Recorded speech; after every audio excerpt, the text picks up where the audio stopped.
Bem-vindos ao canal do Lorde Macabro.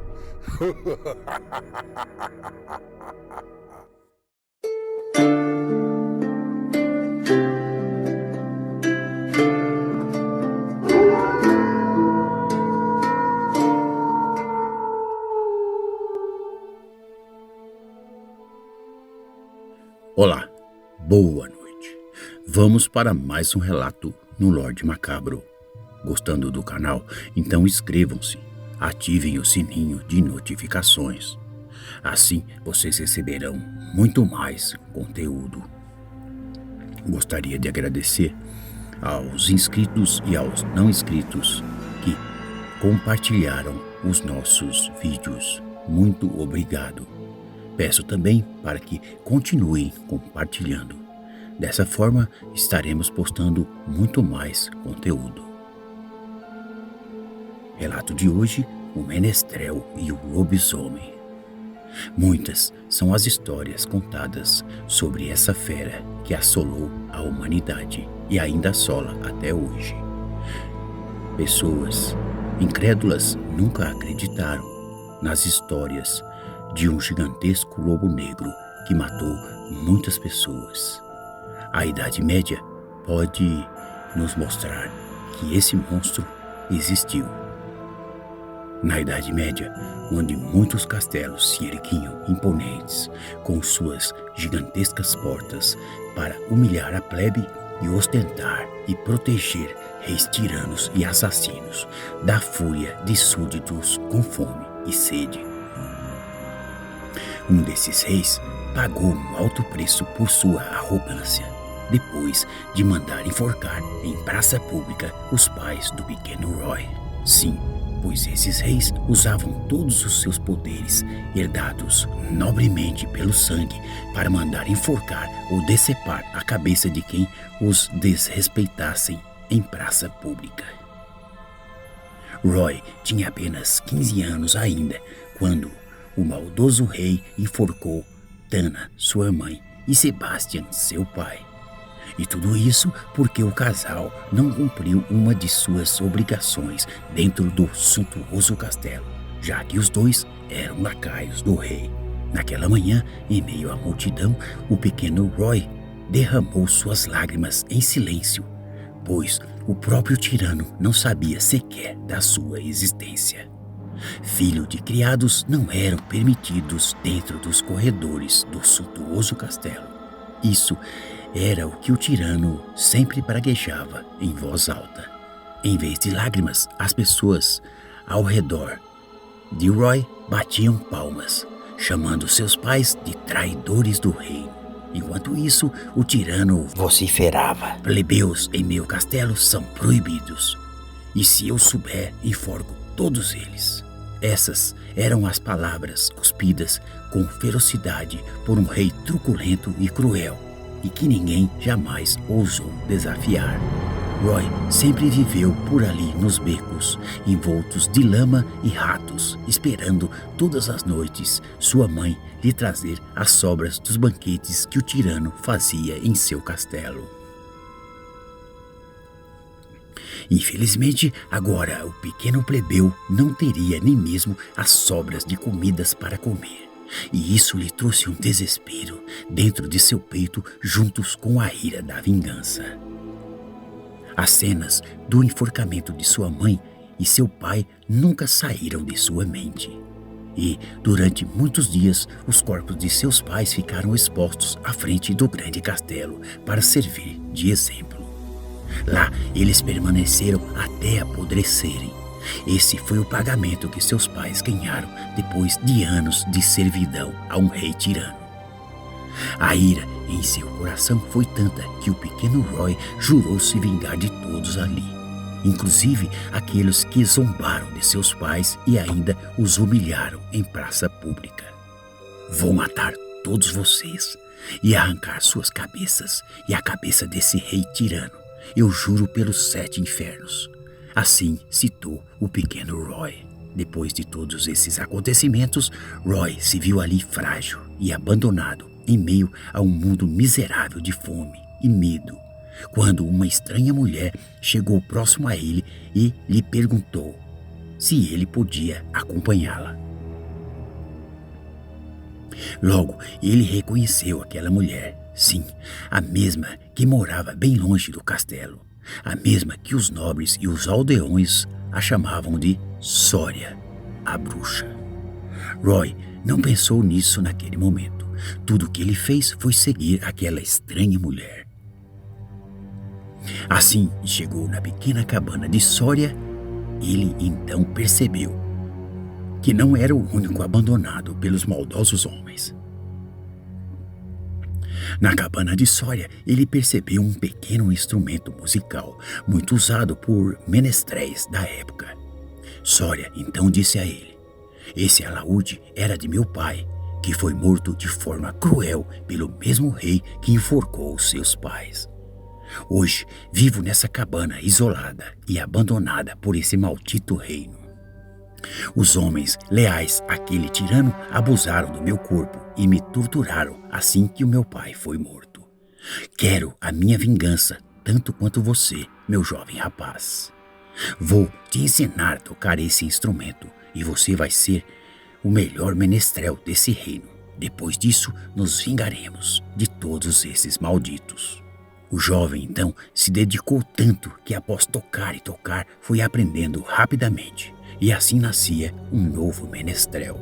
Sória um dia perguntou a Roy se ele realmente queria sua vingança. Roy não hesitou dizendo: faço qualquer coisa para matar o tirano e todos os que zombaram de meus pais naquele dia. Sória então respondeu a ele: havia sim uma maneira de vingança. Um pacto com a fera da Floresta Negra. Não foi à toa que ela ganhou o apelido de bruxa, pois assim que seus pais foram mortos pelo mesmo tirano, ela então se aventurou nos arredores da sinistra Floresta Negra. Lá ela aprendeu os mistérios da magia com uma velha bruxa que passou a ser como uma mãe para ela. Mas, infelizmente, a velha morreu e Sória não viu outra alternativa a não ser voltar para sua velha cabana. E assim então os dias foram se seguindo. Roy e Sória partiram para os confins da macabra floresta para tentar um pacto com algo que o próprio demônio temia. Nas cordas do pequeno banjo, tudo que ele tocava era sua sede de vingança, em busca de um pacto com uma lenda macabra que assombrava a grande floresta. Alguns anos se passaram. Enquanto isso, nada havia mudado no antigo reino. Muito pelo contrário, o tirano continuava ainda mais sádico e maldoso. Nos becos ao redor do reino, os soldados maldosos, a mando do tirano, aliciava as belas jovens para satisfazer suas vontades e muitas outras atrocidades. Naquela noite, uma caravana então aportou por ali, com alguns integrantes, para divertirem os homens dos arredores do grande castelo e algum outro tipo de espetáculo. Havia entre eles um jovem que tocava um pequeno instrumento de corda, e ali mesmo ele começou a tocar algumas canções. A multidão se formou em volta ao recém-chegado artista. Entre eles estavam até mesmo os maldosos soldados do rei. Esses mesmos soldados começaram então a blasfemar o tom que ecoava das cordas daquele instrumento tocado pelo jovem rapaz. A multidão em seguida, para acompanhar os maldosos homens, também tomou partido e aquilo virou uma balbúrdia total. Foram pedradas e frutas podres, tudo isso sendo arremessado contra o jovem menestrel. Acuado, ele não viu outra maneira a não ser se retirar daquele maldito lugar. Na fúria, os que estavam por ali não chegaram a olhar nos olhos daquele menestrel errante, que pareciam duas labaredas flamejantes ardendo em fúria.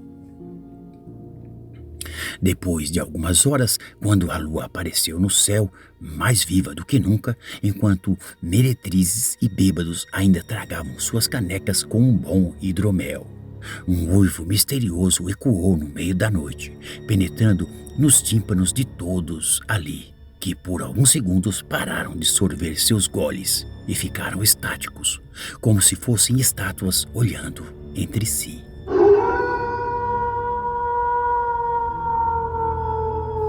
Até mesmo o cruel tirano em seu castelo, protegido por seus maldosos guardas, sentiu medo, pois o uivo penetrou nos calabouços, onde muitos prisioneiros agonizavam acorrentados por desafiar o maldoso rei.